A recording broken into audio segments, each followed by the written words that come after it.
comandante Luis Julián Paul, coordinador de peritos de la SSP, y el ingeniero Gerardo Ojeda Sosa, en Ingeniería de Tránsito también de la SSP. Gracias por estar aquí temprano por la mañana. Y bueno, ¿cuál es la versión? ¿Qué ocurrió esa noche del sábado? Según ustedes lo han manifestado incluso ya públicamente, lo vayamos en un periódico local temprano en la mañana. Efectivamente, pues el retén estaba debidamente ubicado. En estos casos siempre se planean bien la ubicación de estos. Se encontraba instalado a 175 metros de la curva y no a 25, como se ha mencionado.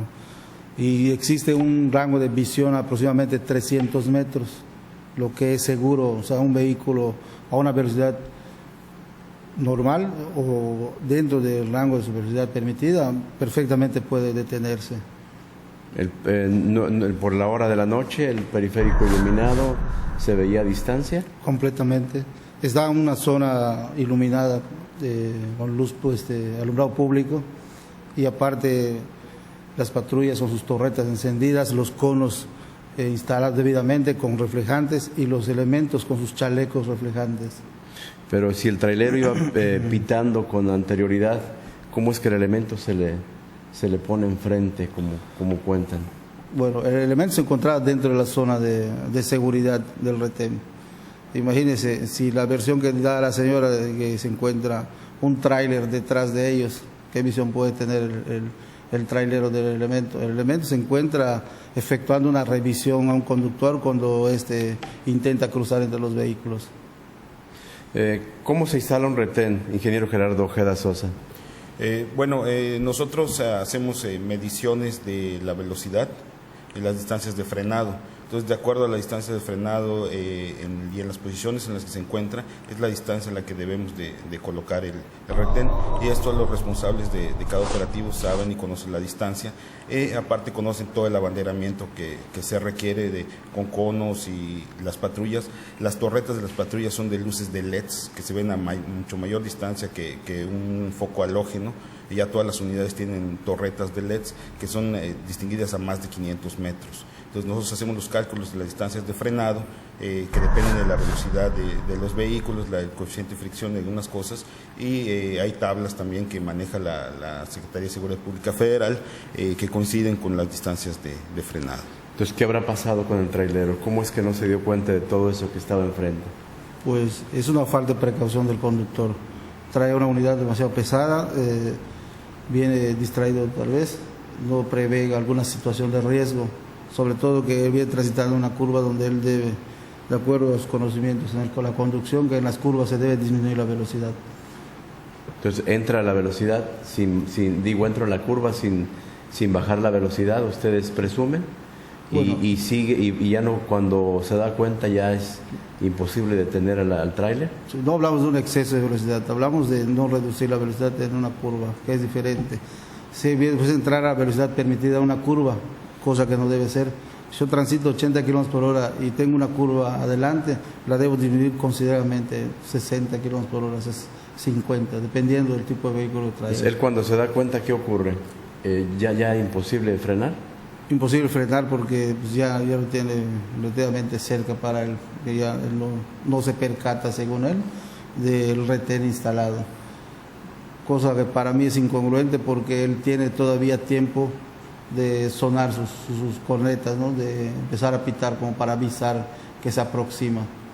Entonces en ese lapso de tiempo hay una distancia de recorrido. ¿Cómo cuánto le faltaba cuando empieza a pitar? O sería una especulación, no podemos decir a qué distancia aproximadamente. Lo que sí le menciono es que a 300 metros es perfectamente visible ese retén. Incluso entrando la curva de inicio, se puede distinguir por la baja maleza que se encuentra, o entre la maleza las luces de las unidades. ¿Cómo se califica este tipo de accidentes en el caso del trailero? ¿Es un accidente imprudencial? Como todos los accidentes, ¿no? Son hechos fortuitos. Aquí fue una falta de precaución del conductor y eso contribuye a que se dé este accidente. Ahora, si se pudo evitar lo que ocurrió, porque me manda una carta René Flores Ayora, también de Ingeniería en Tránsito.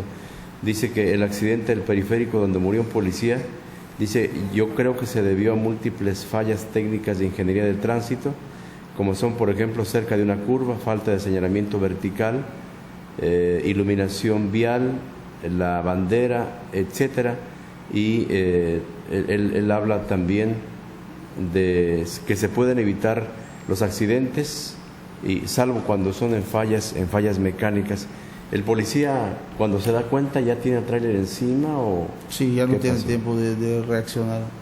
Incluso este se mete por el carril derecho, este conductor, y existe una huella donde el vehículo viene planeando, o sea, ya viene sin control.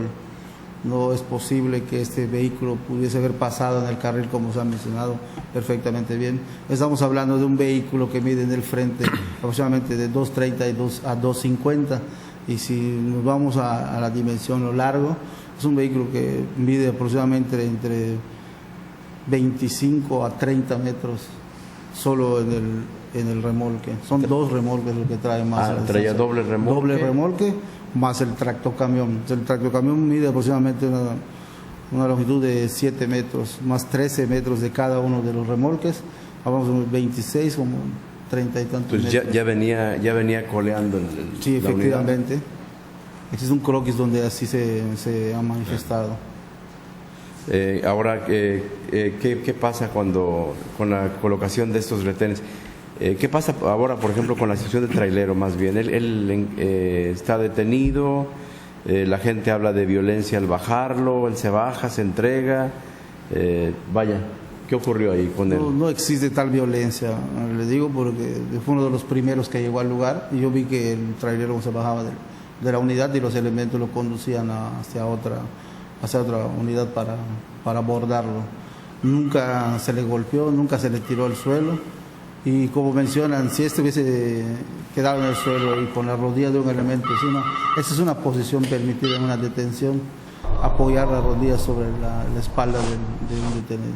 A pesar de que ya se hubiera entregado, él se hubiera tirado al suelo. Es una forma de inmovilizarlo únicamente, pero no hubo patadas ni nada, digo, porque yo fui uno de los primeros en llegar y vi cómo esta persona fue abordada a la unidad, porque incluso yo tuve que entrevistarme con él en cuanto a la situación del accidente. Don Mauro Chino llama de Itzincab, dice que él vio el accidente, dice que pasó por el lugar y que vio que los policías no tenían chalecos y que solamente una patrulla tenía prendida su torreta, pero la tapaba otra camioneta, dice, y que dejen de mentir porque mucha gente vio el accidente.